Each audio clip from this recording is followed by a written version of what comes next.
धन्यवाद। आज वारजे इथल्या प्रभाग क्रमांक 30 मधल्या मल्टीस्पेशालिटी हिलिंग हॉस्पिटलचं भूमिपूजन, कोनशिला आवरण आणि पुणे शहरातल्या इतर विकास कामांचा लोकार्पण सोहळा आज मान्यवरांच्या हस्ते इथे संपन्न झाला आहे। यानंतर आपण जोरदार टाळ्यांनी आपण आपला आनंद व्यक्त करूया। यानंतर सन्माननीय पाहुण्या संसदरत्न खासदार माननीय सुप्रियाताई सुळे आपल्या सगळ्यांशी हितगुज साधतील, त्यांना मी इथे आमंत्रित करते।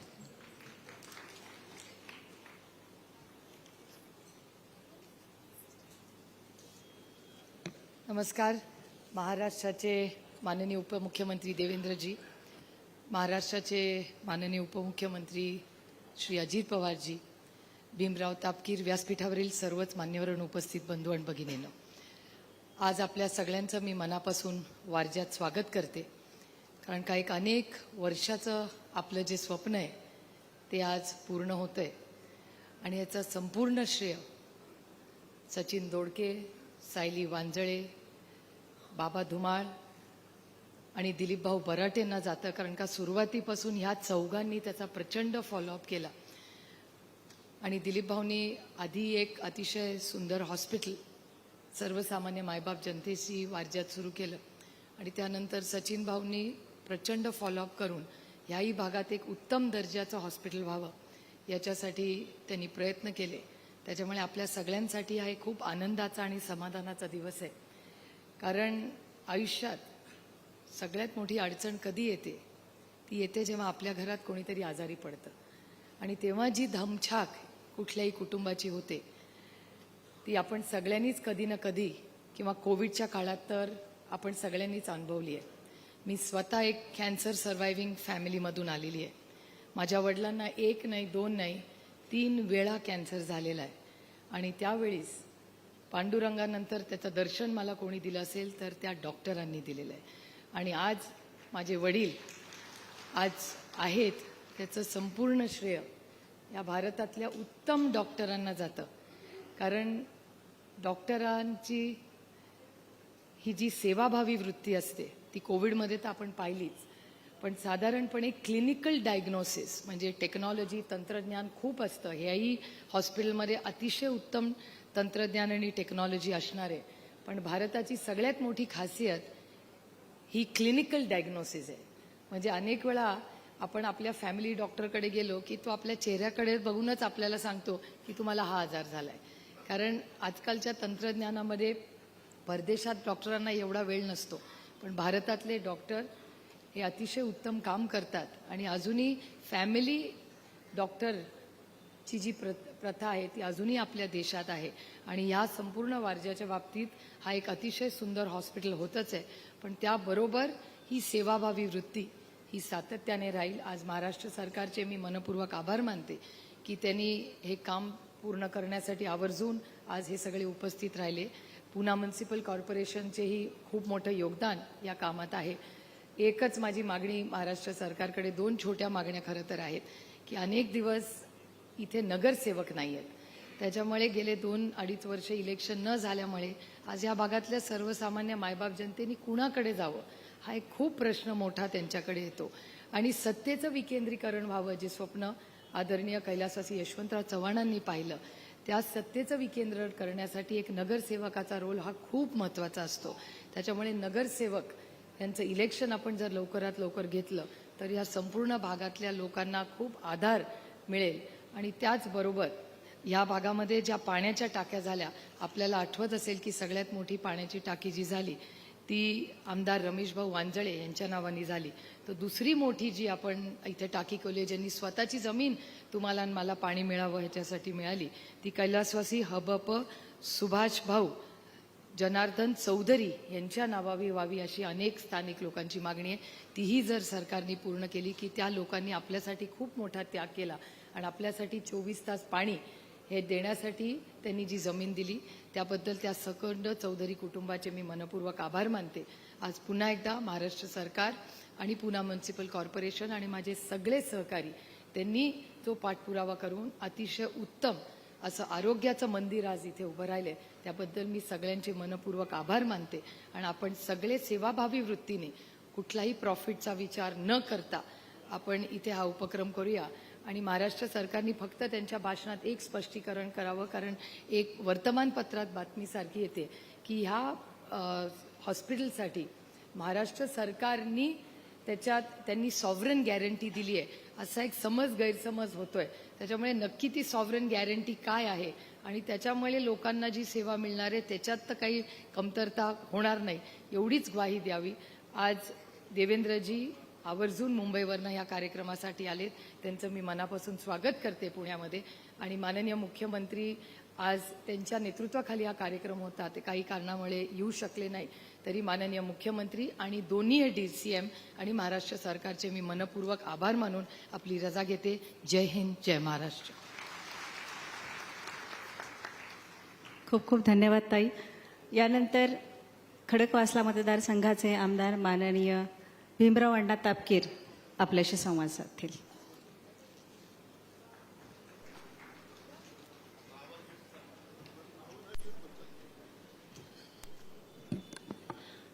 सर्व उपस्थित बंधू भगिनी आणि मित्रांनो, आज या ठिकाणी वारजे परिसरामध्ये भव्य दिव्य असं अत्याधुनिक मल्टीस्पेशलिस्ट हॉस्पिटल या ठिकाणी सुरू होत आहे. भूमिपूजनाचं ज्यांच्या शुभ हस्ते करण्यात आलं ते पुणे जिल्ह्याचे पालकमंत्री उपमुख्यमंत्री अजितदादा पवार, ज्यांच्या प्रमुख उपस्थितीमध्ये या ठिकाणी भूमिपूजन करण्यात आलं ते राज्याचे उपमुख्यमंत्री, आमच्या सर्वांचे नेते आदरणीय देवेंद्रजी फडणवीस साहेब, उच्च व तंत्र शिक्षण मंत्री चंद्रकांतदादा पाटील, खासदार सुप्रियाताई सुळे, उपस्थित असलेले सर्वच मान्यवर बंधू भगिनी आणि मित्रांनो, खरं तर या ठिकाणी हे अत्याधुनिक असं हॉस्पिटल या ठिकाणी सुरू होत आहे. खरं तर 2007 पर्यंत त्यावेळेस पुणे महानगरपालिकेमध्ये 12% हॉस्पिटलच्या जागेमध्ये भव्य असं मल्टीस्पेशलिस्ट हॉस्पिटल व्हावं असं ठराव त्या ठिकाणी करण्यात आलेले होते.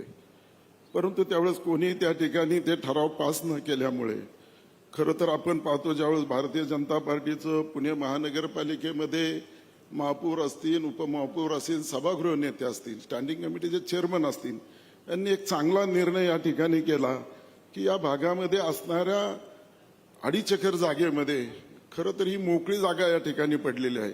अशा या जागेमध्ये आपण एक चांगल्या प्रकारचं मल्टीस्पेशलिस्ट हॉस्पिटल व्हावं यासाठी ठराव मंजूर करून घेतला. खरं तर नगरसेवकांनी प्रयत्न केला असेल, परंतु हे ठराव मंजूर करून घेण्याचं काम या ठिकाणी भारतीय जनता पार्टीच्या सर्व त्या ठिकाणी असणारे आमचे सभागृह नेते, स्टँडिंग कमिटी चेअरमन यांनी या ठिकाणी केलेलं आहे.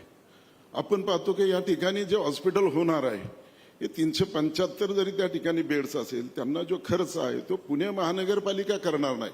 नाहीतर आज प्रत्येक जण विचार करणार आहे की एवढं मोठं हॉस्पिटल होत आहे, याला खर्च कोण करणार आहे. तर या सर्वांचा खर्च ही पुणे महानगरपालिका न करता या ठिकाणी याचा खर्च जो कोणी ज्याला निवेदन या ठिकाणी मिळालेली आहे तो त्या ठिकाणी करणार आहे. म्हणजे या ठिकाणी असणारा खर्च असेल. परंतु पुणे महानगरपालिकेला वर्षाला या ठिकाणी 1 कोटी रुपये मिळणार आहे. म्हणजे आज आपण पाहतो की ती जी जागा पडीक आहे, कोणताही खर्च न करता पुणे महानगरपालिकेच्या उत्पन्नामध्ये 1 कोटीने या ठिकाणी भर पडणार आहे. आणि हे सर्व होत असताना दादा आमच्या फक्त आता हॉस्पिटलच्या संदर्भात बोलत असताना आमच्या 2-3 या ठिकाणी ज्या काही अडचणी आहेत या भागामध्ये, खरं तर दादा या ठिकाणी जे काही 34 गावं पुणे महानगरपालिकेमध्ये आली आणि त्या गावामध्ये लावणारा 3% टॅक्स असेल, परंतु जी गावं येताना जो टॅक्स लावलेला आहे तो कमी करण्यासंदर्भात दादा आपण योग्य तो निर्णय आपण त्या ठिकाणी अधिवेशनामध्ये आपण भेटलात त्यावेळेस तुम्ही केलेला आहे. त्याबद्दल मनापासून तुम्हाला या ठिकाणी आम्ही धन्यवादच देईल की आपण एक चांगला निर्णय या ठिकाणी त्या 34 गावाच्या संदर्भामध्ये घेतलेला आहे. खरं दुसरं असं आहे की साहेब फडणवीस साहेब, आमची तुम्हाला एक विनंती राहील की या भागामध्ये असणारं जे पोलीस स्टेशन आहे 2018 साली या पोलीस स्टेशनची स्थापना झाली. 1.5 गुंठेच्या जागेमध्ये पोलीस स्टेशन आहे, परंतु त्याच्या बाजूला असणारी 2 एकरची जागा ही या ठिकाणी RMD कॉलेजच्या जवळ असणार, RMD शेंगड कॉलेजच्या जवळ असणारे एक रिझर्वेशन त्या ठिकाणी आहे. 2 एकरचं त्या ठिकाणी रिझर्वेशन आहे. त्या ठिकाणी असणाऱ्या रिझर्वेशनची जागा ताब्यात घेण्यासाठी या ठिकाणचं आमचं वारजे पोलीस स्टेशन असेल, या ठिकाणी पुणे शहराचे पोलीस आयुक्त असतील, यांनी फार प्रयत्न केलेले आहेत. म्हणजे या ठिकाणी इतके प्रयत्न झालेले आहे आणि त्या ठिकाणी महानगरपालिकेकडून त्यांना सांगण्यात सुद्धा आलं होतं, पोलीस आयुक्त पुणे शहर यांना, की तुम्ही त्या ठिकाणी असणारा जे काही मूल्यांकन निधी आहे, जे मूल्यांकन दर आहे, तो तुम्ही जर त्या ठिकाणी भरला तर तुम्हाला त्या ठिकाणी ताबा देण्यात येईल. 2022 रोजी खरं तर यांनी सर्व जागेची पैसे भरण्याची पूर्तता करण्यात आली, परंतु आज तोपर्यंत या ठिकाणी हा जागेचा ताबा या ठिकाणी पोलीस स्टेशनला मिळालेला नाही. या संदर्भामध्ये साहेब मी तुम्हाला विनंती करतो की आपल्या स्तरावर या ठिकाणच्या जागेचे मालक जे मारुती नवले आहेत, यांना जर आपण बोलून घेतलं तर हा एक प्रश्न या ठिकाणी सुटल्यानंतर या भागामध्ये शांतता सुव्यवस्था राहण्यासाठी अत्यंत चांगल्या प्रकारे या ठिकाणी त्याचा उपयोग होऊ शकतो. दुसरं म्हणजे साहेब सांगायचं झालं की याच भागामध्ये खरं तर कित्येक अशी विकासाची कामं आपल्या माध्यमातून या ठिकाणी झालेली आहेत. हे या बाजूलाच असणाऱ्या खडकवासलाच्या धरणाच्या खाली बाजूला आपण 5.5 एकरमध्ये ऑक्सिजन पार्क करत आहोत. साहेब आपण त्याला मोठ्या प्रमाणामध्ये निधी दिल्यामुळे त्या ठिकाणी ते काम, अशा मोठ्या प्रमाणामध्ये विकास कामासाठी आपण या ठिकाणी तो निधी दिलेला आहे. आज आपण बोलत असतो की विकसित भारत म्हणजे काय. खरं तर विकसित भारत होण्यासाठी आपल्या देशाचे पंतप्रधान नरेंद्रजी मोदी यांनी खरं तर आपण पाहतो की प्रत्येक गावाला सुलभ शौचालय देण्याचा प्रयत्न केला. पंतप्रधान आवास योजनेमधून घरकुल देण्याचा प्रयत्न या ठिकाणी केला. उज्ज्वला गॅस योजनेअंतर्गत प्रत्येक महिलाला गॅस देण्याचा प्रयत्न केला. म्हणजे हे सर्व करत असताना आपल्या गावांच्या वाड्या वस्त्यावर पाणी देण्यासाठी आपण पाहतो की त्या ठिकाणी असणारी पाण्याची योजना आहे की जलजीवन मिशन अंतर्गत प्रत्येक ठिकाणी कितीतरी कोटी रुपये ह्या गावांना, प्रत्येक गावांना देण्यात आले. मग अशा प्रकारे चांगलं नियोजनबद्ध विकास होण्यासाठी या ठिकाणी आपलं सरकार या ठिकाणी कटिबद्ध आहे. आजच्या या कार्यक्रमानिमित्त खरं तर मी या ठिकाणी आपल्या सर्वांनाच उपस्थितीमध्ये आपल्या राज्याचे दोन्ही उपमुख्यमंत्री उपस्थित राहिल्या त्याबद्दल त्यांचे मनापासून या ठिकाणी मी धन्यवाद, आभार व्यक्त करून या ठिकाणी थांबतो. जय हिंद, जय महाराष्ट्र.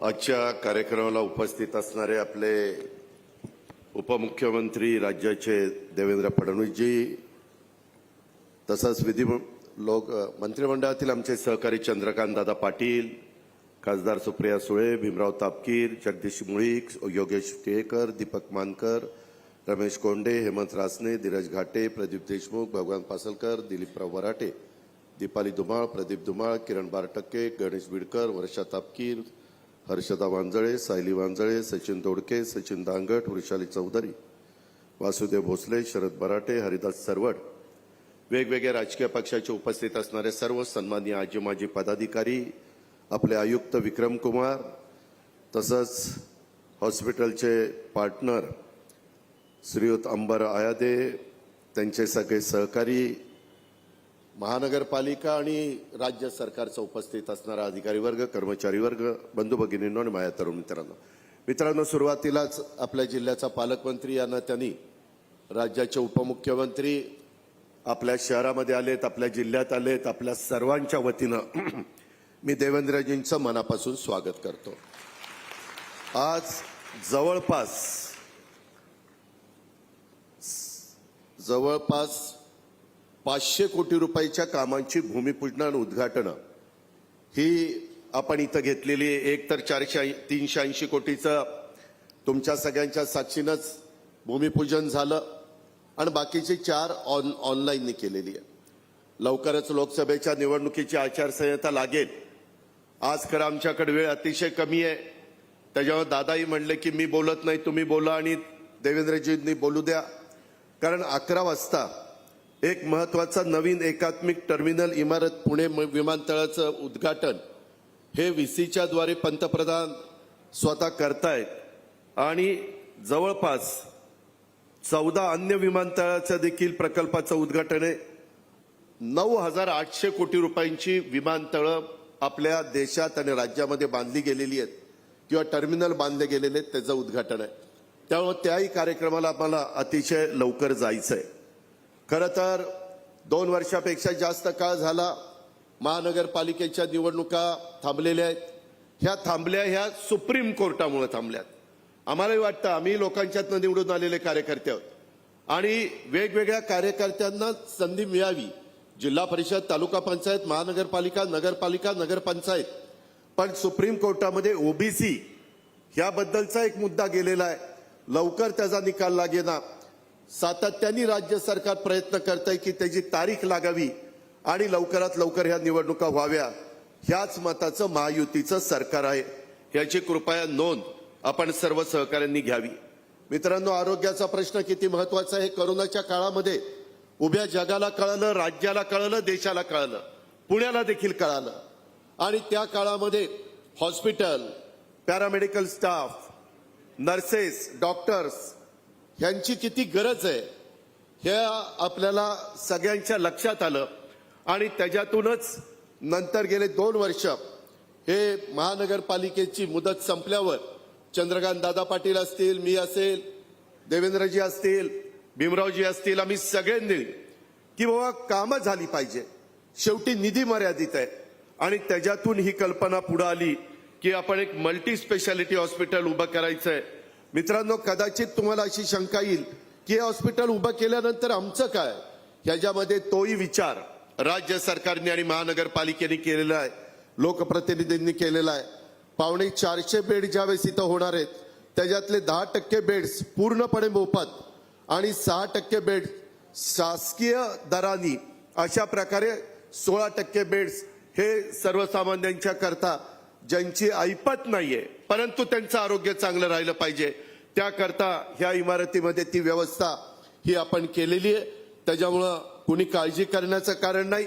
शेवटी लोकांचे प्रश्न सोडवण्याच्या करता आम्ही सगळेजण काम करत असतो. आज इतरही अनेक प्रकारची उद्घाटन आणि भूमिपूजन झालेली आहेत, हेही आपल्याला सगळ्यांना माहिती आहे.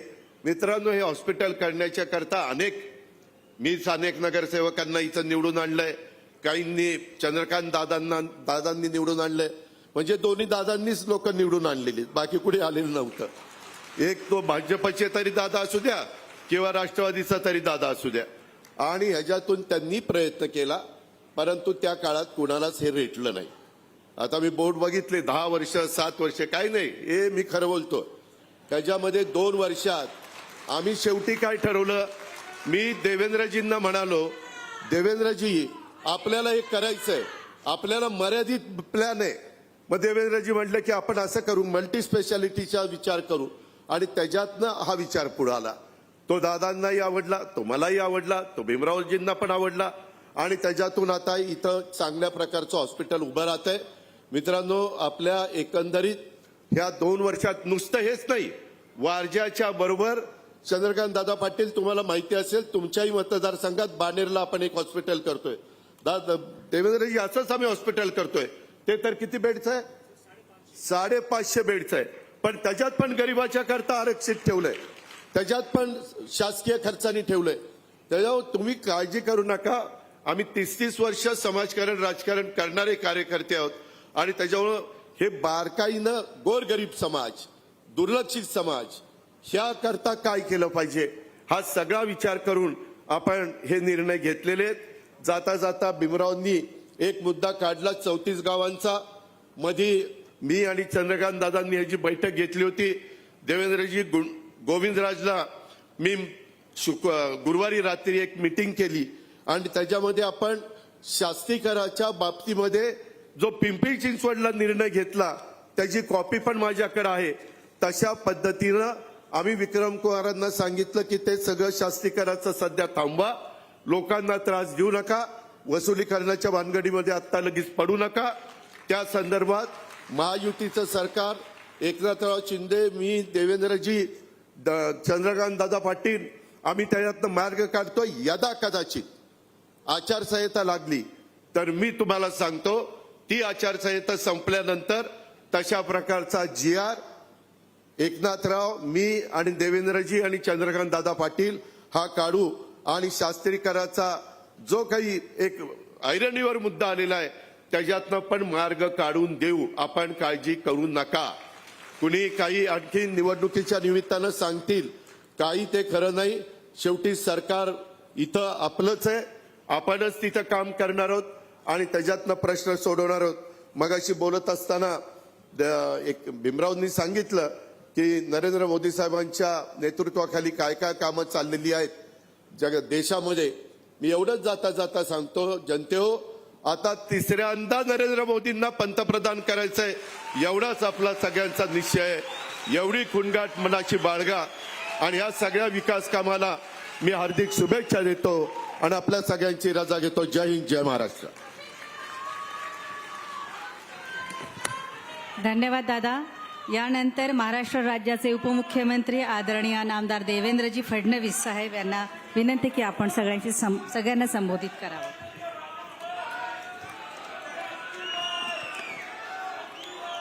पुणे महानगरपालिकेच्या अंतर्गत विविध विकास कामाच्या लोकार्पण कार्यक्रमाच्या निमित्ताने सर्वप्रथम हिंदवी स्वराज्याचे सरसंस्थापक छत्रपती शिवरायांना मानाचा मुजरा करतो. भारतीय राज्यघटनेचे शिल्पकार भारतरत्न डॉक्टर बाबासाहेब आंबेडकर यांना मानवंदना अर्पित करतो. आज ज्यांच्या हस्ते हा सोहळा या ठिकाणी पार पडला ते राज्याचे लोकप्रिय उपमुख्यमंत्री आणि पुणे जिल्ह्याचे पालकमंत्री सन्माननीय अजितदादा पवार, मंत्रिमंडळातील आमचे सहकारी आणि पुणे जिल्ह्यातील आमदार आणि माजी पालकमंत्री चंद्रकांतदादा पाटील, या ठिकाणी मंचावर उपस्थित सन्माननीय खासदार सुप्रियाताई सुळे, या भागाचे लोकप्रिय आमदार श्री भीमराव अण्णा तापकीर, ऑनलाईन उद्घाटनाकरता ऑनलाईन आपल्यामध्ये उपस्थित असलेले आमदार सुनीलजी कांबळे, आयुक्त विक्रम कुमार, मंचावर उपस्थित धीरजजी घाटे, योगेशजी टिळेकर, जगदीशजी मुळीक, हेमंतजी रासळे, वर्षाताई तापकीर, वृषालीताई चौधरी, हरिदास चरवड, दिलीपजी बराटे, त्याचप्रमाणे दीपालीताई धुमाळ, श्री भगवान पवार, श्री गणेश बिडकर, श्री सुशील मेंगडे, श्री सचिन दांगट, ज्यांनी हा सगळा कार्यक्रम घडवून आणला ते श्री अंबर आयरे आणि उपस्थित सर्व भगिनी आणि बंधूंनो, आज अतिशय आनंदाची गोष्ट आहे की या भागामध्ये एका अतिशय चांगल्या मल्टी स्पेशालिटी हॉस्पिटलचं उद्घाटन होत आहे, भूमिपूजन होत आहे. खरं म्हणजे हे जे काही हॉस्पिटल या ठिकाणी होत आहे हे याचं जे फायनान्सिंग आहे, मला असं वाटतं की देशामध्ये पहिल्यांदा अशा प्रकारचं फायनान्सिंग करण्यात आलेलं आहे. मला आठवतं की अंबर आयदे माझ्याकडे आले होते आणि त्यांनी मला त्या काळामध्ये असं सांगितलं होतं की आम्ही जर्मनी आणि नेदरलँड्स यांचं संयुक्त फायनान्सिंग करून अशा प्रकारचं हॉस्पिटल बनवू शकतो. त्यानंतर विक्रम कुमारांची चर्चा झाली, पण खरं सांगायचं तर